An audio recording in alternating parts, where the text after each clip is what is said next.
Há momentos na vida em que a pessoa sente que está andando em círculos. Ela tenta, se esforça, luta, mas parece que existe uma barreira invisível entre o que ela é e o que ela deseja ser. Napoleon Hill chamou isso de as forças que moldam o destino humano. Já a Bíblia chama de renovação da mente. Quando aproximamos esses dois mundos, o da filosofia de sucesso e o da sabedoria espiritual, descobrimos um mapa surpreendentemente claro sobre o que realmente transforma uma vida humana. Este vídeo é uma jornada sobre isso, sobre como os princípios atemporais ensinados por Napoleon Hill se conectam profundamente à palavra de Deus e revelam uma rota segura para vencer o medo, dominar a mente, construir propósito e manifestar aquilo que Deus já colocou dentro de você. Napoleon Hill dizia que toda conquista começa com um desejo ardente, e a Bíblia confirma isso quando afirma: o desejo dos justos será concedido. Mas existe um detalhe: o desejo não é vontade passageira, é fogo interno, é propósito que Deus acende no coração de quem está disposto a ouvi-lo. Hill observou, em seus 25 anos estudando os maiores líderes do mundo, que nenhum deles começa uma jornada sem definir claramente aquilo que quer alcançar. A Bíblia chama isso de visão. Escreve a visão e torna-a bem clara, para que até quem passe correndo possa entendê-la, diz o livro de Abacuque.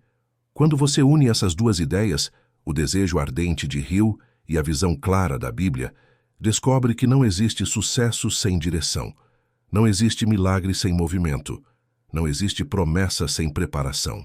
Mas antes de avançar, Napoleon Hill fazia uma pergunta que mudava vidas. O que você realmente quer? Não o que disseram que você deveria querer. Não aquilo que a sociedade considera bonito, mas o que o seu espírito, lá no fundo, sabe que você nasceu para viver.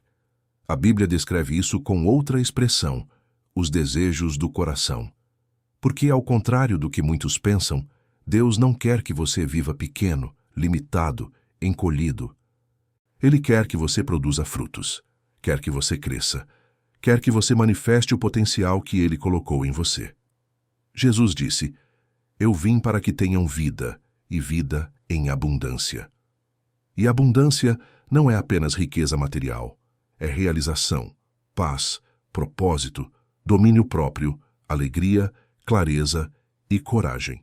Napoleon Hill identificou em praticamente todos os homens e mulheres de sucesso que estudou uma característica que a Bíblia confirma constantemente: a fé. No livro Pense e Enriqueça, Hill afirma: a fé é o ponto inicial de toda riqueza, visível ou invisível. A Bíblia muito antes ensinou exatamente isso. Sem fé é impossível agradar a Deus. Mas perceba, a fé, tanto em Hill quanto na Bíblia, não é um sentimento, não é um pedido, não é esperar sentado. A fé é movimento, a fé é ação. A fé é se comportar como se aquilo que você quer já estivesse a caminho. É o tipo de fé que faz Abraão sair do conforto sem saber para onde ia, apenas porque confiava na voz que o guiava. É o tipo de fé que faz Davi enfrentar Golias quando todos diziam que era impossível. É o tipo de fé que Jesus ensinou quando disse: se creres, verás. Hill chamava isso de autossugestão. A Bíblia chama de meditar dia e noite. Quando você repete algo para si mesmo, não com ansiedade, mas com convicção, você molda a sua mente, molda seu espírito, molda suas ações. Napoleon Hill dizia que a mente humana, quando saturada por um propósito, começa a atrair oportunidades, pessoas e caminhos que antes eram invisíveis. A Bíblia diz a mesma coisa de forma ainda mais profunda. Assim como o homem pensa em seu coração, assim ele é. A transformação externa começa internamente. Nada muda por fora enquanto você permanece igual por dentro. Outra lei fundamental que conecta Hill e a Bíblia é a lei da semeadura. Hill escreveu: você recebe da vida exatamente aquilo que planta. A Bíblia diz isso literalmente: tudo o que o homem semear, isso também colherá. Mas existe um detalhe que muitas pessoas ignoram. Você não colhe apenas o que planta, você colhe multiplicado. Se você planta dúvida, colhe medo. Se planta reclamação, colhe escassez. Se planta esforço, colhe resultado. Se planta fé, colhe milagres. Por isso Jesus comparou o reino de Deus a uma semente. No começo, ela é quase invisível. Quase ninguém percebe seu valor. Mas aquele que continua regando, mesmo quando nada parece acontecer, é o que experimenta o crescimento que transforma destinos. Napoleon Hill tinha outro ensinamento poderoso. Os pensamentos misturados com emoção se transformam em uma força magnética que atrai circunstâncias semelhantes. A Bíblia traduz isso da seguinte forma: a boca fala do que o coração está cheio. Em outras palavras, você não atrai apenas o que pensa, mas aquilo que sente profundamente. Por isso, tanto Hill quanto a Bíblia alertam para o perigo do medo. O medo é fé invertida. O medo atrai aquilo que você quer evitar. Job disse: "O mal que eu temia me sobreveio." Hill dizia: "O medo paralisa a mente e impede o homem de enxergar portas abertas." Ambos, cada um à sua maneira, ensinavam que uma mente dominada pelo medo nunca prospera, nunca cresce, nunca avança. Por isso, Deus repete mais de 360 vezes na Bíblia: "Não temas." Quando você estuda as cartas de Paulo, percebe uma conexão impressionante com a filosofia de Hill. Paulo diz: "Transformai-vos pela renovação da mente." Hill dizia na mesma linha: "Domine sua mente antes que ela o domine." Os dois sabiam que a batalha mais importante não acontece no mundo externo, mas na mente. Sua mente pode ser sua melhor aliada ou seu pior inimigo. Por isso você precisa alimentá-la com aquilo que constrói e não com aquilo que destrói. Precisa protegê-la como quem protege uma joia. A Bíblia chama a mente de campo de batalha espiritual. Hill chama de laboratório do sucesso. Mas ambos apontam para o mesmo princípio: você não vence o mundo antes de vencer a si mesmo. Outra conexão fascinante entre Napoleon Hill e a Bíblia é o princípio da companhia certa. Hill escreveu que nenhum homem chega ao sucesso sem um mastermind, um grupo de pessoas alinhadas ao mesmo propósito, capazes de dar força, sabedoria e visão. A Bíblia já mostrava isso há milhares de anos quando dizia: "Assim como o ferro afia o ferro, o homem afia o seu amigo." É impossível crescer rodeado de pessoas que não querem crescer. É impossível prosperar entre aqueles que zombam do seu propósito. É impossível manter a fé perto de quem vive na dúvida. Por isso, Deus separou Abraão de sua terra antes de prometer multiplicação.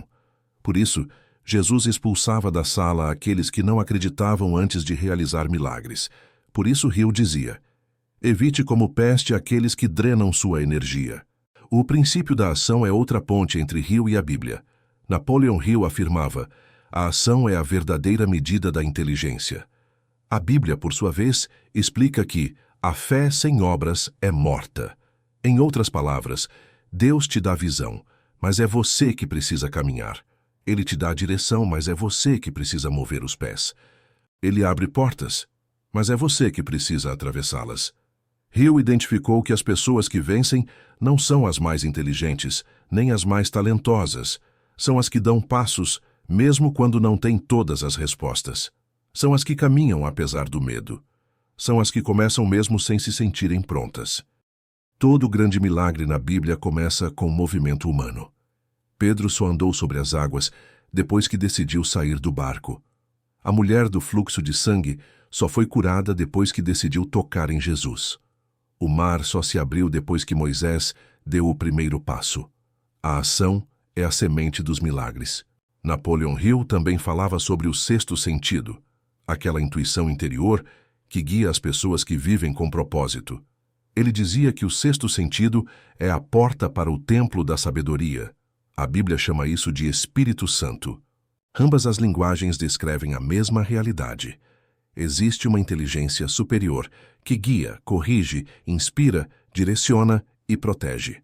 Hill percebeu que os maiores líderes tinham uma capacidade quase espiritual de tomar decisões no momento certo, de sentir caminhos, de perceber oportunidades que ninguém via. A Bíblia explica por quê. Os passos do homem bom são guiados pelo Senhor. Quando você alinha sua vida, seus valores e sua mente com aquilo que é divino, você começa a enxergar portas que antes estavam invisíveis. Começa a ter paz em decisões difíceis. Começa a sentir o momento certo para avançar e também o momento certo para esperar. Há também um ponto fundamental: o propósito. Hill escreveu que um homem sem propósito é como um navio sem leme. A Bíblia diz: onde não há visão, o povo perece. Quando a pessoa não sabe para onde está indo, qualquer caminho parece tentador, mas nenhum leva a lugar algum. O propósito é bússola, é combustível, é chama. É aquilo que faz você continuar mesmo quando tudo parece contrário. A Bíblia mostra isso na vida de José, que suportou traições, injustiças e prisões, mas manteve sua visão viva. Hill observou que os maiores homens da história possuíam isso. Uma visão que não dependia das circunstâncias. E então chegamos ao princípio que Hill considerava o mais poderoso de todos: a força do pensamento. Ele dizia: você se torna aquilo que pensa. A Bíblia diz exatamente o mesmo. Assim como o homem pensa em seu coração, assim ele é. Isso não é romantismo. É lei espiritual. É lei mental. É lei da realidade. Seus pensamentos são instruções enviadas ao seu futuro.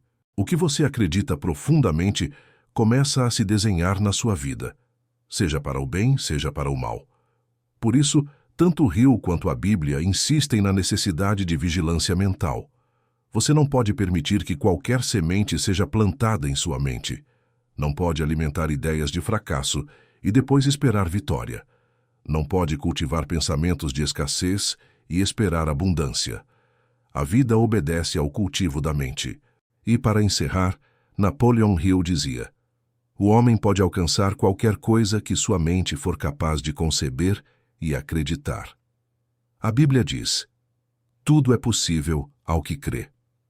Quando esses dois ensinamentos se encontram, o resultado é simples e poderoso.